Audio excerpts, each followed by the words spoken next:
नमस्कार शेतकरी बांधवांनो.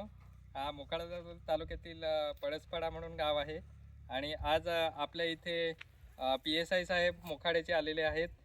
ढोले साहेब आहेत आणि त्यांचे सहकारी आहेत आणि मोखाडा तालुक्यामध्ये आपण गेल्या 3 वर्षापासून कलिंगड लागवड करतोय.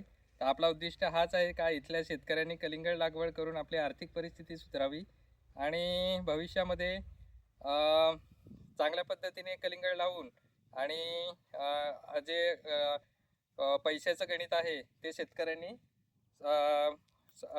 हे करावं, चांगल्या पद्धतीने नियोजन करून आणि आर्थिक परिस्थिती सुधारावी.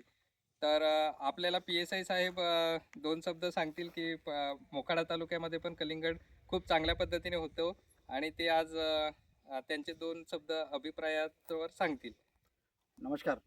आज मी पळसपाडा या येथील एक शेतकरी जे आहेत सुमित ढाक नावाचे डॉक्टर, त्यांची PhD झालेली आहे याच्यातून, या क्षेत्रातून, आणि त्यांनी ह्या 20 एकर जागेवर कलिंगड, थाई जामून, थाई पेरू, गवती चहा, नारळ अशा मोठ्या मोठ्या म्हणजे नगदी पिकांची लागवड केलेली आहे आणि अजून त्याची जागा शिल्लक आहे. त्यात ते अजून उत्पन्न घेऊ शकतात. नगदी पिकं घेऊन इथल्या शेतकऱ्यांना, आजूबाजूच्या शेतकऱ्यांना नेहमी मार्गदर्शन करत राहून त्यांना सुद्धा बागायती पिकांवर आणून त्यांची आर्थिक परिस्थिती सुधारण्यासाठी ते प्रयत्न करत आहेत.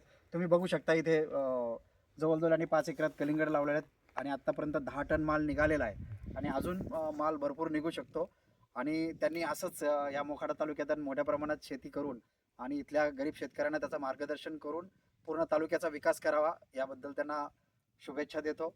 आणि त्यांनी जे काम केलेलं खूप चांगलं काम आहे आणि हा शेतीप्रधान देशाला शोभून दिसणारा हा एक उद्योग आहे आणि त्यांच्यासाठी पुढील वाटचालीसाठी खूप खूप शुभेच्छा. आपण आता कलिंगडाची कटिंग करणार आहोत, म्हणजे तुम्हाला क्वालिटी पण समजेल.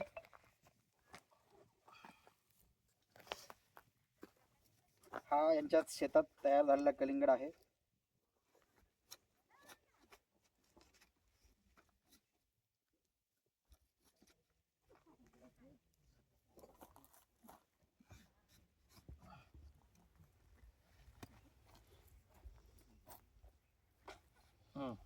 तुम्ही बघू शकता पूर्ण लाल रंग असलेला आणि चवी तशीच असेल. त्या रंगावरून जाणवतं की चवी तेवढीच गोडीच असेल आणि ते आपण आता थोडा त्याची टेस्ट सुद्धा घेऊया.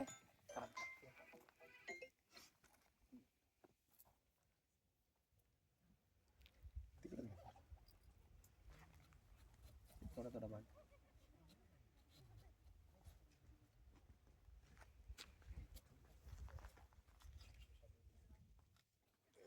हा एक तसा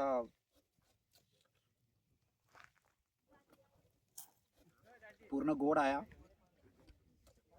सुंदर आहे. घ्या आपण पण, घ्या कॅमेरा पण. गोड आहे, एकदम गोड आहे.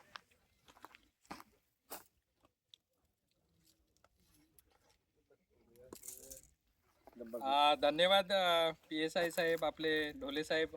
आणि आपण इथे पळसपाड्याच्या फार्मवरती आल्यामुळे आपलं खूप खूप धन्यवाद आणि आपल्याला थँक्यू साहेब. आपल्या अशीच आम्हाला योगदान आणि मार्गदर्शन लाभू द्या, म्हणजे आम्ही भविष्यामध्ये अजून काहीतरी प्रोत्साहन घेऊन आणि जोमाने काम करू. आणि आपण इथे कॅशू प्रोसेसिंग युनिटसुद्धा टाकतो आहेत की इथल्या भागामध्ये जे पीक मोठ्या प्रमाणात होते तर ते शेतकऱ्यांनी चांगल्या पद्धतीने काजू लागवडीकडे जास्त भर देऊन आणि काजू प्रोसेसिंगमध्ये आपली प्रगती करावी, असे आपले मल्टी विजन आहेत.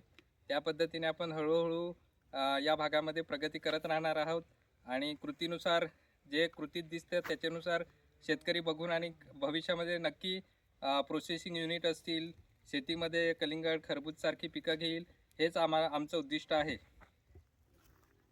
ज्यांनी एक काजूच्या बियांवर प्रोसेस करणाऱ्याचं युनिट टाकलेलं आहे, त्याच्यामुळं मोखाडा तालुक्यात मोठ्या प्रमाणात काजूचं उत्पन्न होतं आणि त्याला इथेच चांगला भाव मिळून त्याचं प्रोसेस होऊन तो भारतातल्या व परदेशातल्या मार्केटमध्ये जाईल आणि त्यांना चांगलं यश मिळेल.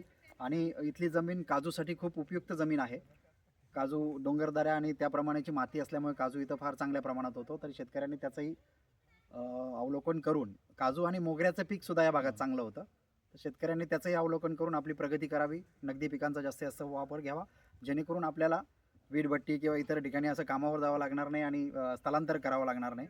या भागात चांगल्या जमिनी आहेत, त्यावर ही प्रक्रिया सुरू होऊ शकते. धन्यवाद साहेब आपण आल्याबद्दल मनापासून आपलं स्वागत आहे या फार्मवर. चालेल चालेल.